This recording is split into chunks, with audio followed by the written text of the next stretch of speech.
ఇంకా మాకు 6th film next year రిలీజ్లో ఉండేది కళ్యాణ్ గారిది. దానికి ఏ పాన్ ఇండియా బజ్ కూడా సరిపోదు కదా ఆయన సినిమా వస్తుందంటే.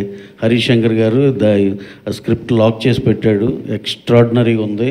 ఎప్పుడు మాకు వెయిటింగ్ అనమాట, కళ్యాణ్ గారు ఎప్పుడు పిలుస్తారు అనేది. ఎట్టి పరిస్థితుల్లో ఈ ఇయర్తో అయిపోయి నేను నెక్స్ట్ ఇయర్ బ్రహ్మాండం రిలీజ్ చేస్తామని. సో 2026 మైత్రికి అదొక చాలా చాలా ప్రెస్టీజియస్ ఇయర్ అండి. దాంతో we think will achieve something else అండి. సార్ రవి గారు, రేపు శరణ్ గారి బర్త్డే కదా, టైటిల్ రివీల్ చేస్తున్నాను రేపు. యా చేస్తామండి. Thank you. అంటే ఫ్యాన్స్ అంతా కూడా ఎక్కువ. సార్ రవి గారు, రిలీజ్ డేట్ కూడా ఒక చెప్తారా సార్? టీజర్ కానీ ట్రైలర్ కానీ ఇప్పుడు చెప్పారు కదా, అది ఎక్స్పెక్ట్ చేస్తున్నారు ఫ్యాన్స్ మొత్తం కూడా, రామ్ చరణ్ ఫ్యాన్స్ మరి బర్త్డే సందర్భంగా. అదే సార్, ఏదో సౌండ్ దగ్గర ఏదో కొంచెం డిలే ఉండొచ్చు. ఏదైనా ఉంటే కనుక కంపల్సరీ ఆయన బర్త్డేకి అయితే పెద్ద ట్రీటే ఉంటుందండి. అది you will be knowing in a short time అండి. సార్ రిలీజ్ డేట్ కూడా అనౌన్స్ చేస్తారా ఆ గ్లిమ్స్లో? అన్నీ ఉంటాయండి దాంట్లో.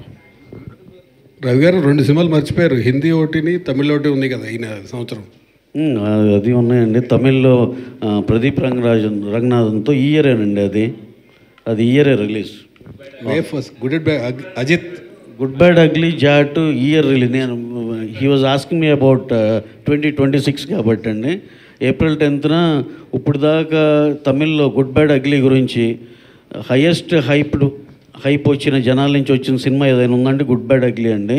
We are expecting opening day all records దాటిపోద్దని. అక్కడ మేము ఇక్కడి నుంచి కాదు, తమిళనాడులో మా వాళ్ళందరూ డిస్ట్రిబ్యూటర్స్ వీళ్ళందరూ చెప్తున్న మాటలు అయ్యి. అది that is going to become the biggest opener in entire Tamil industry అని చెప్పి అందరు నమ్ముతున్నాం. That will be హమాంగస్.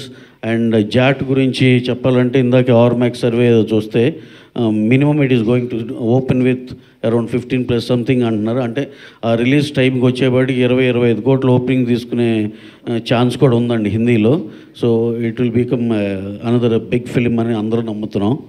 సో ఇందాక ఆన్సర్ 26కి అండి. ఇప్పుడు మీరు గుర్తు చేసింది April 10th రిలీజ్కి. ఈ 3 సినిమాలు Robin Hood, Jaat, Good bad Ugly 3 చాలా గట్టిగా కొడతామని మా నమ్మకం అండి. ఇక తర్వాత మీ దయ దేవుడి దయతో భవిష్యత్తులో వేరే లాంగ్వేజ్ కూడా చేసేట్టున్నారా? వేరే లాంగ్వేజ్, అదర్ లాంగ్వేజ్, ఇంకా అదర్ లాంగ్వేజ్ నుండి హిందీ, తమిళ్ చేస్తున్నామండి. ఇంకా మలయాళం కూడా ఏదన్నా ఒకటి ఏదో వస్తున్నాయి, చూడాలండి. అంటే అన్నీ మన కంట్రోల్లో ఉండే సినిమాలు చేయాలని చూస్తున్నాం. రోజుకి 4-5 ప్రపోజల్స్ పెద్ద పెద్ద రకరకాల ఇండస్ట్రీల నుంచి వస్తూ ఉన్నాయి. కానీ మనకి ఎక్కడ కంట్రోల్ ఉండి ఏది ఉంటుందో అంతవరకే సెలెక్ట్ చేసుకోవాలని చాలా చూజీగా ఉన్నామండి.